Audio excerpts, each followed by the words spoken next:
Hey there. So I'm going to share an exciting dream with you, actually. Not just a dream, but what it led to. And mm, because I want to make the point that it's possible to really tune into dreamtime consciousness, not as just a random thing that happens when we're sleeping, but as something that we can actually work with and create with, and that's guiding our choices in life so that it evolves toward our dreams and evolves toward our service and our feeling of purpose.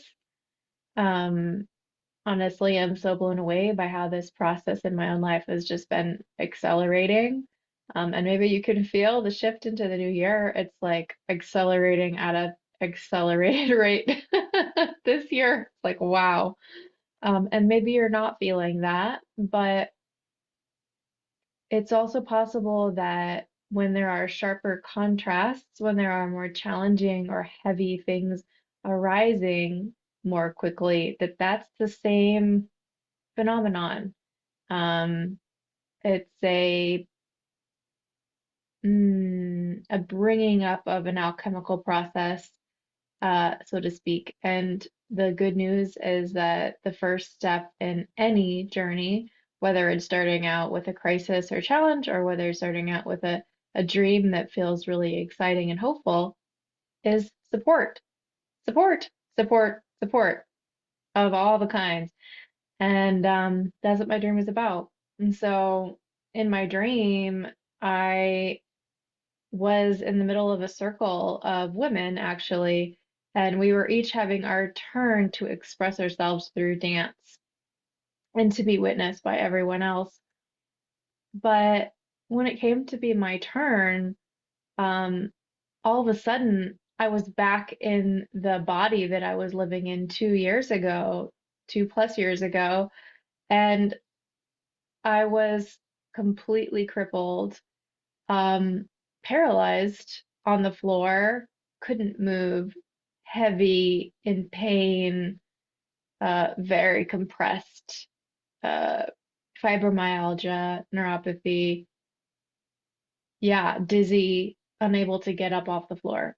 And by the way, even though this is my dream I'm describing, that is literally what it felt like in my body 2 years ago. Like on the constant, daily.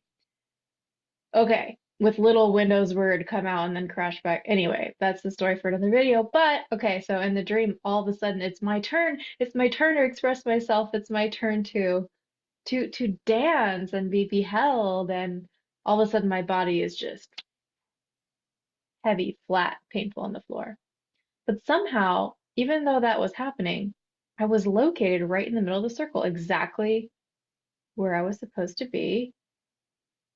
So I did in the dream, which tells me this is much more integrated now after lots of practice of not doing this.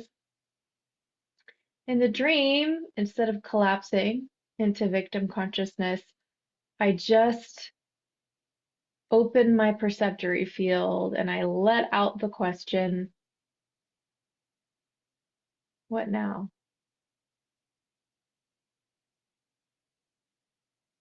And I allowed my body and my voice to express.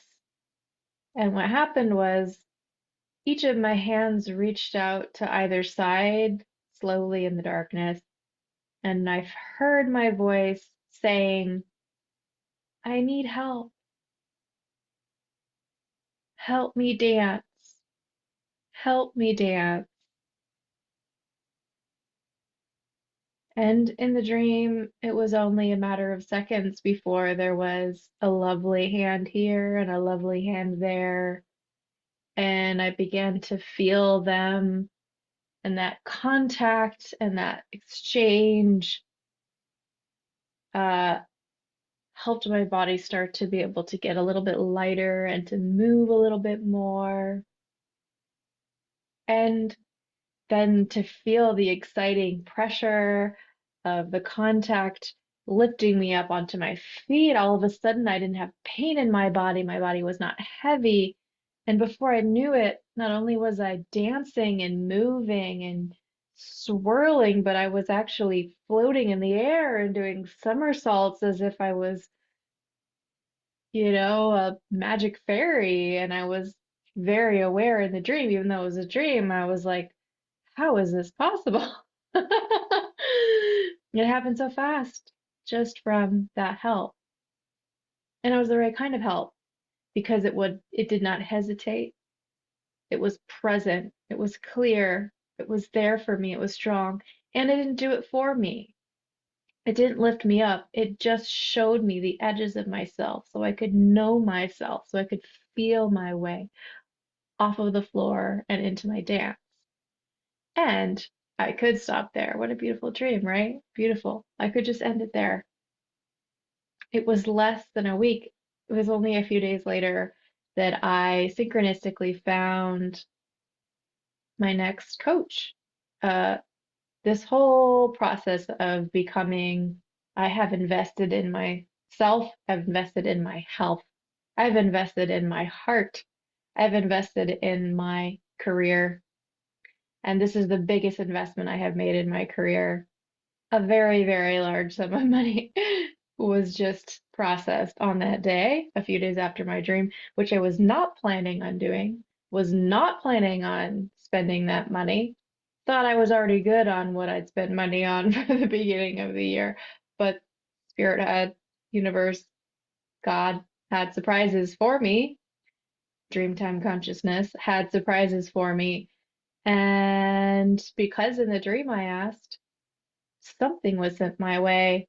And this was not just a coach, this was a coach that has a community full of coaches and wellness professionals and healers who are bridging the gap between their expertise as wellness experts and healers and their business savvy, which for most of us is like, um, and so I'm dancing. It's been like maybe a week that I've been in the academy now. It's an annual membership. They will be helping me to begin my own academy, which is going to have its own vibe, which is very small and VIP, and it's for my clients who want to do somatic alchemy. That's another story. But I am dancing in this circle with these hands supporting me, showing me how to take the next step in my life and my career, not by myself. And I can already tell, even though I'm only a week in, that it was worth every penny, even if I don't make that money back. And I think I will because these people know what they're doing in terms of bridging the gap between the healing, and the business and the dollars. So, whew, I really hope so. But what I'm trying to say is I'm already reaping the rewards. Not yet monetarily. I'm actually, if you looked at the numbers, I'm kind of just like a sinkhole at the moment. But if you look at the energy and where it's headed, woof, I am dancing. So I hope this video inspires you to think about your next investment in yourself. And yeah, if you want to talk at all, check out my link below for a call or my website. Talk to you next week.